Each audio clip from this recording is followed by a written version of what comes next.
Alright, here we go. We have a chart right here today. I'm looking at it for the first time right now. This is making me feel fuzzy, no doubt.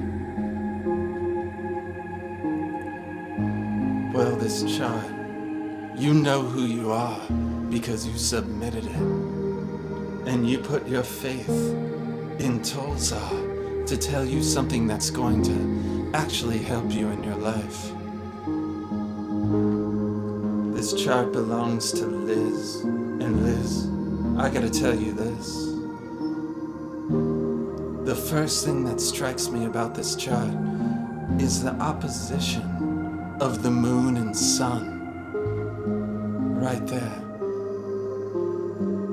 You have a second house sun that's right on the third house cusp in Aquarius, the kind of energy that Tricky and I were talking about, that individualistic, humanitarian driven, that kind of polarity that's in the earth but exploring for who you are.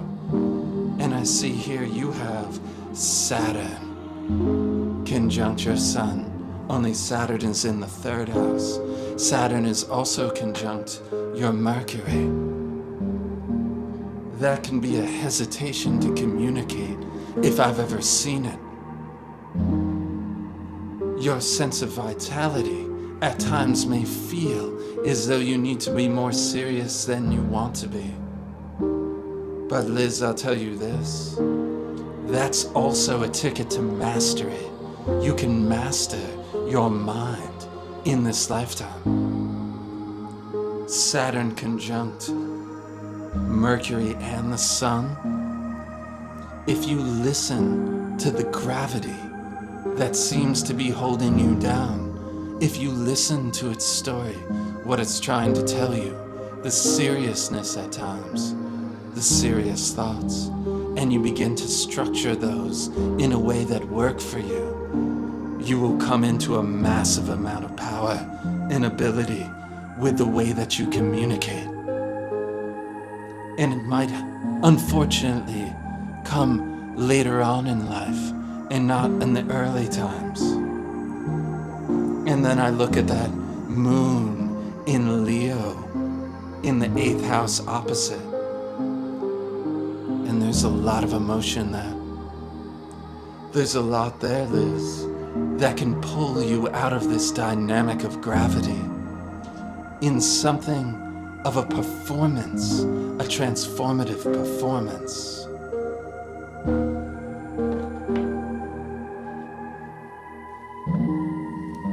Is this supposed to be heartfelt? Is it supposed to be creepy? It changes at every moment. Thanks, Wes. Anyway, hold on 1 second.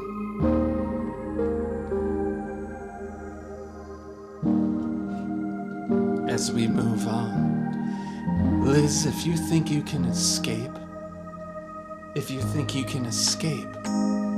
having to work through the gravity to discover who you are as an individual, you are sadly mistaken. You have the North Node in the first house. It's true, that'll make things uncomfortable. It's like you're gravitating towards experience that is difficult, which revolves around your sense of individual identity. And with your descendant as Gemini, you might quickly want to find a twin that will relieve some of the tension.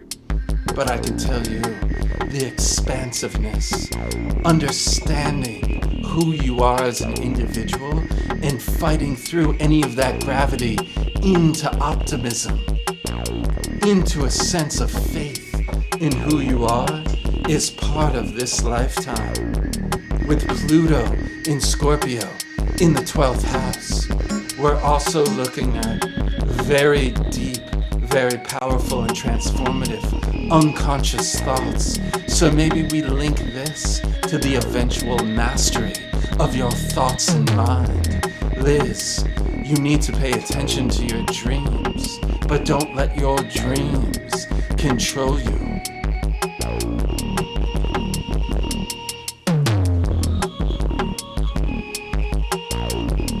this beat. Love this music, you too. Alright, Liz, I'm also seeing we've got Chiron on the cusp of the 9th house in Leo. You may have a wounding, maybe from earlier in this lifetime, maybe not. But it could come from you feeling that you have faith in being a teacher. And guess what? That might be exactly what the world needs. You to be a kind of outgoing and performative teacher in the world.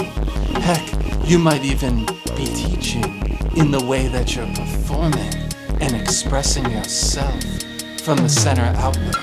That will anchor in lots of adventure into this individual identity. You have Jupiter in the 10th house. Society will see you as something of beneficent quality.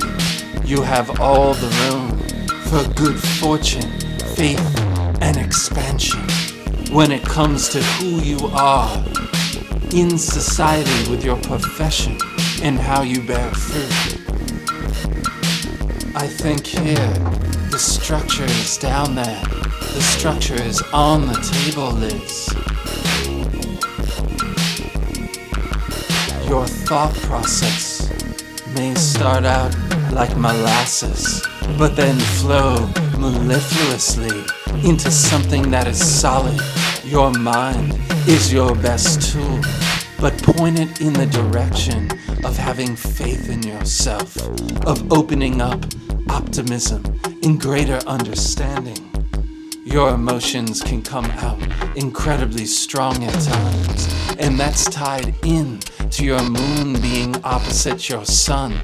If you feel bogged down in a sense of self and it's in your mind, you will then emotionally express in outbursts of performance, and these will be very non-shallow. And allow yourself. Who's Miss Frizzle? Anyway.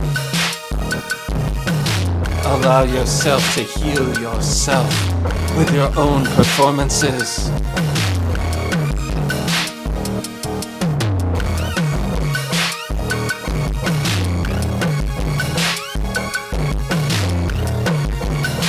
What's wrong with my hand?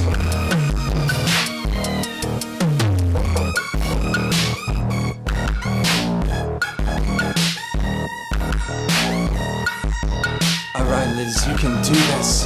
I have faith in you.